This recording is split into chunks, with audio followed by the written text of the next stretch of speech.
अस्सलामुअलैकुम। इस बारिश के मौसम में मटन पाया रेसिपी बना के खाइए, बहुत ही ज़्यादा हेल्दी है और वैसे भी बकरीद आ रही है, तब तो अक्सर लोगों के घरों में रेसिपी बनती है, इसीलिए मैं ये रेसिपी आज शेयर कर रही हूँ। मेरे चैनल कुक विद फैम में आपको और भी मज़ेदार पाया की रेसिपीज मिल जाएंगे, जैसे कि हैदराबादी नहारी पाया, हैदराबादी मलाई पाया। लिंक डिस्क्रिप्शन बॉक्स में शेयर कर दूंगी या इस वीडियो के लास्ट में भी लिंक मिल जाएगा। मटन पाया की बहुत ही ज्यादा बेसिक रेसिपी है, ये सिंपल इंग्रेडिएंट्स से मैंने बनाया है। बकरीद सीरीज स्टार्ट हो चुकी है, हर रोज मैं मजेदार बकरीद स्पेशल रेसिपी शेयर कर रही हूँ। देखते रहिए चैनल कुक विद फैम। सबसे पहले हम पाया क्लीन कर लेते हैं। यहाँ पे मैं 6 पाए ले रही हूँ। पाया किस तरह क्लीन करते हैं मैं आपको इस वीडियो में वो भी दिखाऊंगी। सबसे पहले पाया आप पानी से क्लीन कर दें एक बार। उसके बाद इसमें डालिए गेहूं का आटा।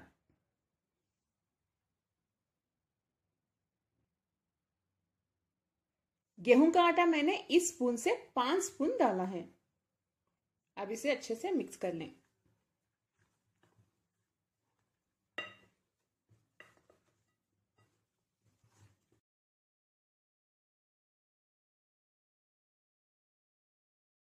इस तरह से पाए को आटे के साथ अच्छे से मिक्स करने के बाद हम इसे ऐसे ही 10 मिनट के लिए अनडिस्टर्ब रख देते हैं।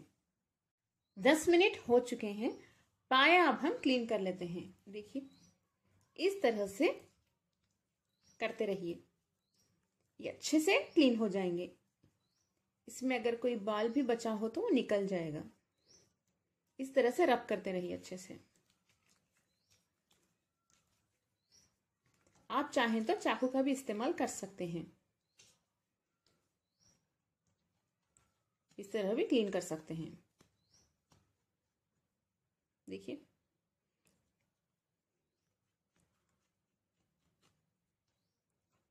ऐसे ही करके सभी पाए हम क्लीन कर लेते हैं। पाए तो मैंने अच्छे से क्लीन कर लिए हैं। इसे अब हम 3 से 4 बार पानी से धो लेते हैं, या आप इतने बार धोइए कि जो आटा लगा हुआ है कंप्लीटली निकल जाए। धोने के बाद कुकिंग प्रोसेस स्टार्ट करते हैं। आज मैं आपको बहुत ही ज्यादा सिंपल और मजेदार पाए की रेसिपी सिखा रही हूँ। जबरदस्त मटन पाया रेसिपी का कुकिंग प्रोसेस स्टार्ट करने से पहले हम एक मसाला पेस्ट तैयार कर लेते हैं। तो इसके लिए चाहिए 3 इंच अदरक। अदरक को छोटे पीसेस में कट कर लें। 20 लहसुन की कलियां, 2 हरी मिर्च, थोड़े से धनिया और पुदीने के पत्ते। इन सभी को बारीक पेस्ट की तरह पीस लें। आप चाहें तो थोड़ा सा पानी डाल के भी पीस सकते हैं। सारा पेस्ट हमारा तैयार है। कुकिंग प्रोसेस स्टार्ट करते हैं। इसके लिए प्रेशर कुकर में 2 या 3 टेबलस्पून तेल गरम कर लें। ये पाए की रेसिपी के लिए तेल हमें ज्यादा नहीं चाहिए, क्योंकि पाए में ऑलरेडी बहुत ज्यादा फैट होता है। तेल गरम हो चुका है। इसमें डालिए एक बड़ा सा दालचीनी का पीस, 5 लौंग, 3 छोटी इलायची, 1 चक्रफूल, 2 बड़ी इलायची और 2 तेज पत्ता। 30 सेकेंड के लिए इसे सौटे कर लें। नेक्स्ट इसमें डालिए 2 बड़े साइज की बारीक कटी हुई प्याज। प्याज को गोल्डन ब्राउन कलर होने तक अच्छे से फ्राई कर लें। फ्लेम को हाई पे ही रखिए। प्याज का कलर गोल्डन ब्राउन हो चुका है। इसमें पिसा हुआ पेस्ट डाल दें। फ्लेम को लो पे रख के इसे अच्छे से भून लेते हैं, ठीक अच्छी भून जाने तक। अगर आपके पास इस तरह से लहसुन अदरक सेपरेट से ना हो तो आप अदरक लहसुन का पेस्ट भी डाल सकते हैं, मगर इस तरह से फ्रेश पीस के डालने से इसका टेस्ट और भी ज्यादा बढ़ जाता है। थोड़ा सा पानी डाल दें, वरना ये मसाले जल सकते हैं। नमक डाल दें। इसमें नमक थोड़ा ज्यादा ही लगेगा। इन मसालों को अच्छे से भूनने के बाद नेक्स्ट हम इसमें क्लीन किए हुए पाए डाल देते हैं।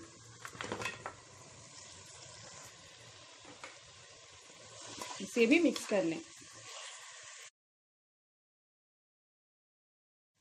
पाए डालकर 1 से 2 मिनट के लिए इसे मीडियम टू हाई फ्लेम पे भून लें। 2 मिनट के लिए अच्छे से भूनने के बाद हम इसमें 2 टीस्पून धनिया पाउडर डाल देते हैं।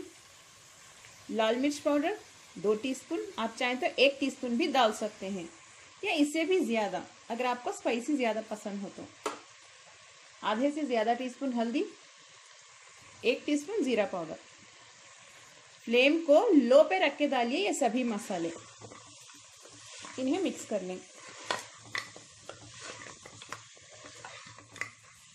थोड़ा सा पानी डाल के भून लें।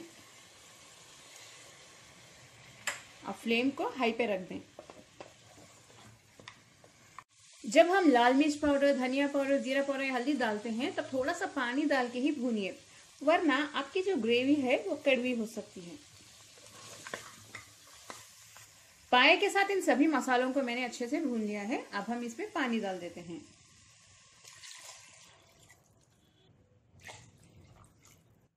पानी मैंने इस ग्लास से 4 ग्लास डाला है, यानी ये करीब 1 लीटर होगा। पाए के सालन में पानी ज्यादा लगता है। इसे अच्छे से मिक्स कर दें। वीडियो के नीचे देखिए इस तरह से सब्सक्राइब रेड कलर में लिखा होगा, उसे प्रेस कर दें। जैसे ही आप प्रेस करेंगे देखिए एक बेल आइकॉन नजर आएगा, इसे भी प्रेस कर दें। जब आप इसे प्रेस करेंगे तो ऑल, पर्सनलाइज और नन 3 ऑप्शंस आएंगे, ऑल प्रेस कर दें। तभी आपको मेरे सभी वीडियोस के नोटिफिकेशंस मिलेंगे, वो भी फ्री। इसे अच्छे से मिक्स करने के बाद फ्लेम को हाई पे रख दें और इसके ऊपर लिड बंद कर दें और सीटी यानी विजिल लगा दें। और जब हाई फ्लेम पे 1 सीटी आएगी तब फ्लेम को लो पे रख दें और लो फ्लेम पे हम इसे 20 मिनट के लिए पकाएंगे, क्योंकि पाए गलने के लिए वक्त ज्यादा लगता है। 20 मिनट के बाद लिड ओपन करके देख लें। अगर पाए फिर भी नहीं गले तो और थोड़ी देर आप पका सकते हैं। देख सकते हैं आप पाया हमारा बहुत अच्छे से गल चुका है। देखिए बहुत ही ज्यादा सॉफ्ट हो गया है। देखिए कभी कभी पाया गलने में आधा घंटा भी लग सकता है या 1 घंटा भी लग सकता है, पाए के ऊपर डिपेंड है। ये मजेदार मटन पाया की रेसिपी तो हमारी अब तैयार है। इसे आप रोटी के साथ खाइए, बहुत यम्मी होती है ये। इसकी कंसिस्टेंसी देख लें आप, इसे इसी तरह खाते हैं। आपको और ज्यादा गाढ़ी चाहिए तो इसे और थोड़ी देर पका सकते हैं। अब हम पाए के सालन की प्लेटिंग कर लेते हैं। देखिए ये रेसिपी कितनी यम्मी लग रही है। इसे कटे हुए धनिया के पत्तों के साथ गार्निश कर लें और 1 या 2 कटी हुई हरी मिर्च से भी। कमेंट में जरूर बताएं आपको मेरी आज की मजेदार पाया की रेसिपी कैसी लगी। इस वीडियो को ज्यादा से ज्यादा अपने फैमिली और फ्रेंड्स के साथ शेयर भी करें, क्योंकि ये जरूरी है इस वक्त, यानी बकरीद करीब आ रही है। और वीडियो को लाइक करना ना भूलें। अस्सलाम वालेकुम।